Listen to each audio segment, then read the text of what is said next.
মামলা তারেক রহমান সাহেবের দেশে আসা না আসার সাথে সম্পৃক্ত না। হাইকোর্ট ডিভিশন মামলাগুলো যে বাতিল করেছিলেন সেই বাতিলের রায় কার্যকর থাকলো।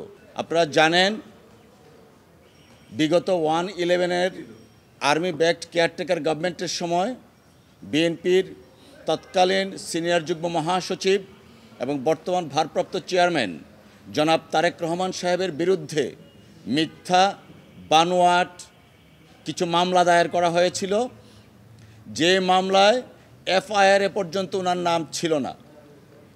তারপরেও রাজনৈতিক উদ্দেশ্যে এবং জনাব তারেক রহমান সাহেবকে রাজনৈতিকভাবে হেয় প্রতিপন্ন করার জন্য এবং রাজনৈতিকভাবে বিএনপিকে বিতর্কিত করার জন্য প্রধান নেতাকে বিভিন্ন ধরনের মিথ্যা বানোয়াট মামলায় দায়ের করা হয়েছিল। পরবর্তীতে সেই মামলাগুলো মহামান্য হাইকোর্ট ডিভিশন স্টে করেন। স্টে করার পরে এবং রুল ইস্যু করেন।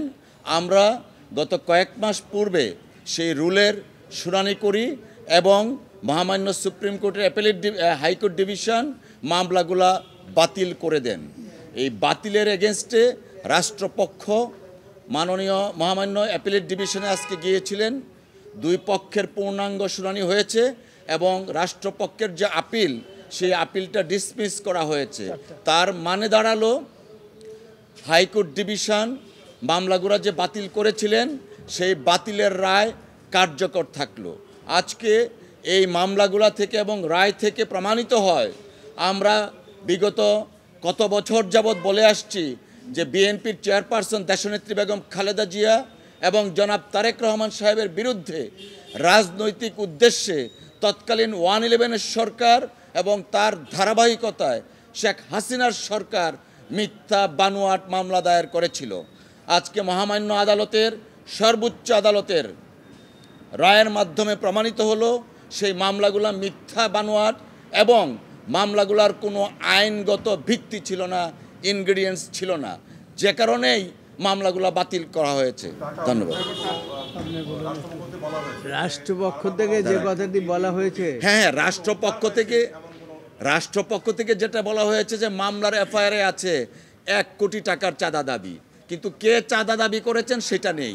জনাব তারেক রহমান সাহেবকে সেই মামলায় সোনেরেশ দেখানো হয়েছে, টাকাগুলা কোথায় গিয়েছে সেই হদিশটাও নেই। অর্থাৎ অভিযোগ করছে টাকা আদায়ের, কে আদায় করেছে সেটা নেই, বাট তারেক রহমান সাহেবের নামটা দিয়েছে। এবং আপনারা জানেন এই একটা মামলায় আমিন আহমেদের মামলায়, চাঁদাবাজির মামলা, যে মামলাটাকে প্রথম গ্রেফতার করা হয়েছিল, সেই মামলায় জনাব তারেক রহমান সাহেবকে এই বাংলাদেশ না এই পাক ভারত উপমহাদেশের ইতিহাসে প্রথম কোনো রাজনৈতিক ব্যক্তিত্বকে এইভাবে টর্চার করা হয়। তখন এই টর্চারের কারণে তিনি লন্ডনে চিকিৎসা নিতে বাধ্য হয়েছেন।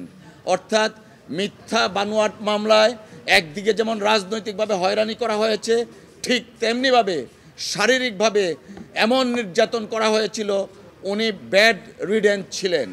দীর্ঘ 9 মাস তিনি বিনা চিকিৎসায় ছিলেন। পরবর্তীতে তত্ত্বাবধায়ক সরকারের সময় যখন নির্বাচনের আগে আগে বাধ্য হয়েছিল ওনাকে জামিনে মুক্তি দিয়ে লন্ডনে চিকিৎসা প্রেরণ করাতে।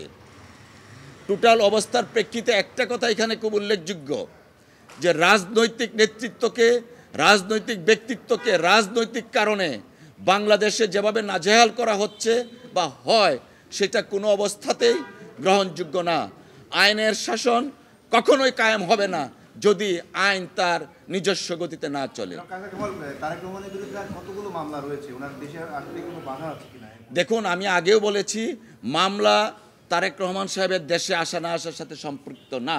কারণ জনাব তারেক রহমান সাহেব আমাদেরকে, সিনিয়র অ্যাডভোকেট সহ আমাদেরকে সুস্পষ্টভাবে নির্দেশনা দিয়েছেন ওনার প্রত্যেকটা মামলায় যেন আইনগত প্রক্রিয়ায় মোকাবেলা করা হয়। অর্থাৎ তিনি দেশের প্রচলিত আইন, আদালতের প্রতি শ্রদ্ধাশীল, সংবিধানের প্রতি শ্রদ্ধাশীল।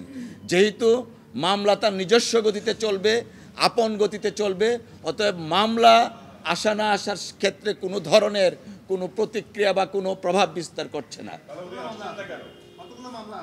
মামলা আপনারা জানেন 1/11-এর সরকারের প্রায় প্রত্যেকটা মামলায় বাতিল হয়ে গেছে। আর শেখ হাসিনা ওয়াজেদের সময় ওনার বিরুদ্ধে মানহানির মামলা দায়ের করা হয়েছিল 64টা ডিস্ট্রিক্টে। সেই মামলার প্রায় 36টা মামলা ইতিমধ্যে খারিজ হয়ে গেছে। এখন গোটা মিলিয়ে আর মানে ধরেন 18-19টার মতো মামলা আছে। উনি কেন দেশে আসছেন না? দেখুন, বাংলাদেশের রাজনীতিতে উনি একজন অত্যন্ত গুরুত্বপূর্ণ ব্যক্তিত্ব। ওনার দেশে আসার বিষয়টা উনি প্রয়োজনীয় পদক্ষেপ যথাসময়ে নেবেন।